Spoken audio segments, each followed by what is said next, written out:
Okay, Julia, fifth and final tip, please. So the final one is selling a positive message. It's about this creating the positive classroom maths culture. I hate maths. What's your answer? What's your answer, Craig?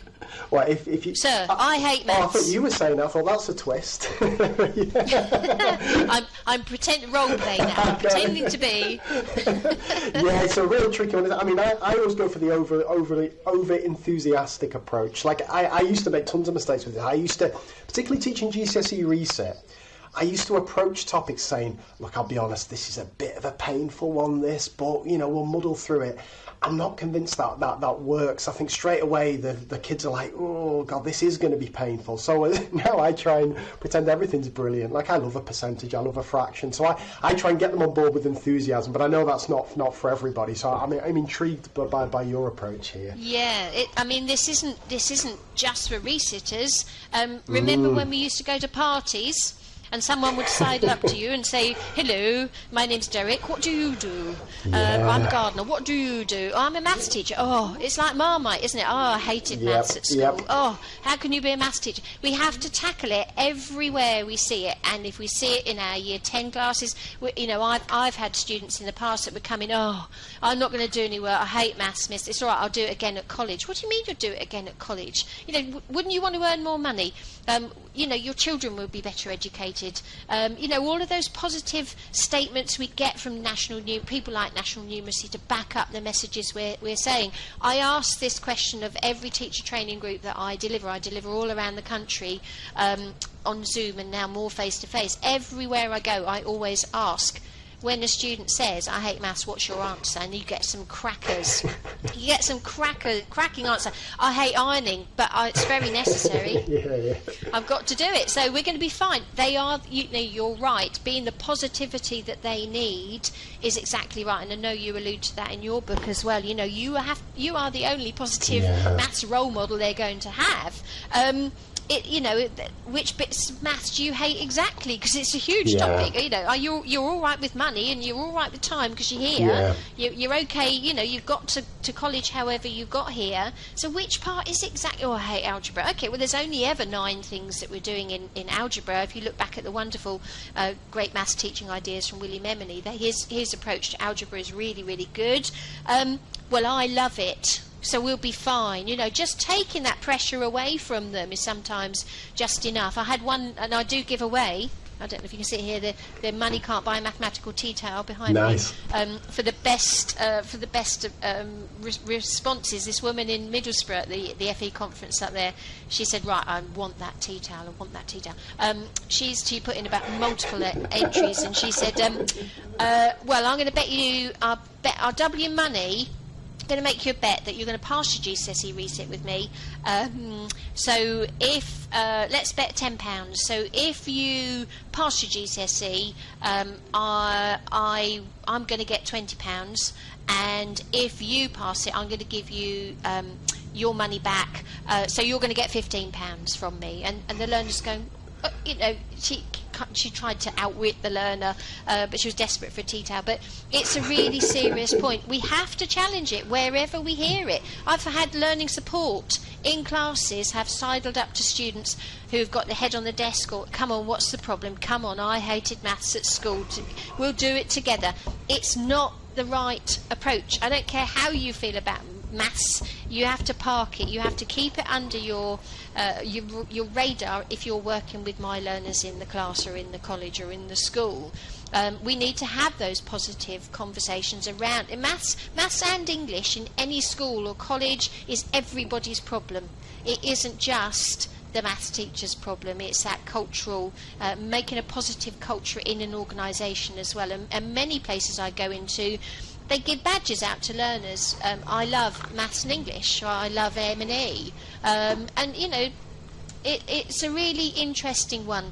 It can lead to some great postcard pedagogy as well. So if you're doing this kind of thing early on, asking students, you know, well, what went wrong in school? Why are you in the GCSE resit class? The the postcard pedagogy really, really works, and they know all the answers. They know, oh, my teacher hated me at school, I had 7 supply teachers, I was really naughty, I was ill, I was off a lot. You know, everything comes out, and all of those postcards go up on the wall, and then you can start to see that there's lots of learners like you whose teacher hated them, whose teacher was rubbish. It's always someone else's problem, isn't it? But some of them do start owning up to say, oh no, I was terrible. And then you give them a second postcard to say, well, you know, what will it mean to you to get your GCSE reset this time round? They know the answers. They know they'll probably earn more money, they'll get a better job, they'll be able to progress onto the level 3 course, they'll never have to do it again. But if that's motivation enough, that will work for me. But it's a really important conversation to have. I hate maths, what's your answer? If you can premeditate that and have something witty or something very positive. Well, you've never had me as your maths teacher, but that's my usual stock response. You've never had me as your maths teacher, so you're going to be amazing. I'm going to make you a genius level at this, that and the other. You're going to be absolutely fine. That's what you need, the reassurance, don't you? It's an important conversation to have. This is great, this, Julia. Now, it's just triggered something.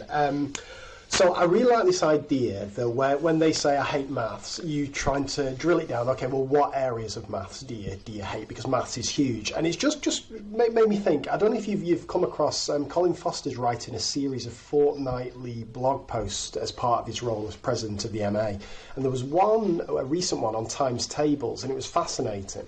And part of it, I mean, it all went into kind of what the key relationships kids need to know and so on. But one really interesting approach that you just reminded me of there is, when kids say they can't do the times table, he puts up the full 12 by 12 grid and says, okay, well, you know your ones, everyone knows the ones, so straight away they get crossed out, and you probably know your twos as well, so let's rule them out. Everyone knows the 10, so let's cross them out.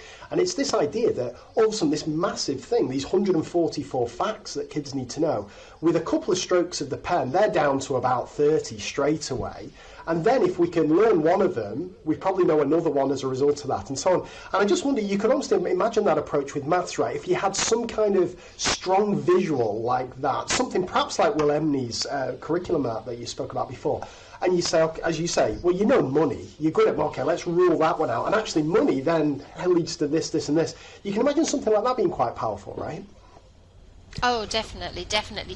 And you know, most of them will say, oh, I hate fractions. Well, you know, they see them in isolation. They see these things in isolation. Well, you're all right with money. Well, yeah. Okay. Well, what's 50p? You know, you're okay with percentage, 100%. Yeah, 50%. Yeah, I'm okay with that. 25% off in the sale. Yeah, okay. Yeah. Well, you know, they see fractions as something completely separate. Yeah. And again, this is part of the 5 R's curriculum. Is this mixed? I've forgotten the phrase, it's my age. Keep topic muddles apart. So when we come back to revisioning area, don't do it with perimeter. Because what do they muddle up in the actual paper? Area and perimeter. They get them the wrong way around.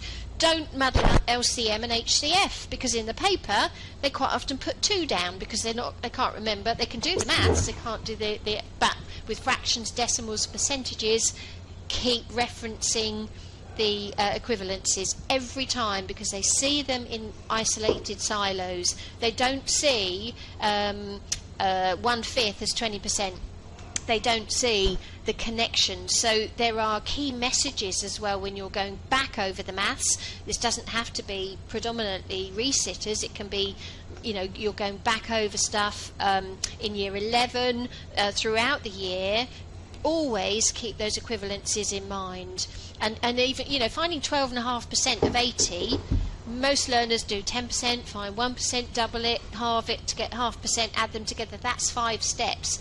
Knowing that 12.5% is equivalent to 1/8, because 25% is 1/4, so it's half of that. Knowing that because they've had this almost like a drill practice of it, 1/8 of 80 is 10. They've saved themselves 4 steps of error there. So and it does come back to these alternative methods as well, doesn't it? Seeing the maths in so many different ways of doing things. So, key points there. About, and you're right about, you know, Colin Foster, the wonderful bit on the times tables. It's a really interesting point, isn't it? That if we did have a lovely visual, and I think William Emney's posters are there they are fantastic. But a self-assessment checklist Yeah. of GCSE maths confidence isn't the same dynamic as with the times tables grid, I'm afraid. But no, fractions, decimals, and percentages, treat them all the same. Always have a reminder. Always have a reminder of, what's that as a percentage? Remind me, what's that as a decimal? Just so that they get over that fear of fractions. But with the other mean, median, and mode, they can do, what do you hear? Oh, is that where you put them in order? No, that you add them up and divide by how many. They don't have a trouble with the procedure of it. Yeah. They have a trouble with the words. Yeah. They muddle them up. So keeping those topic muddle apart quite often is a real key. Brilliant.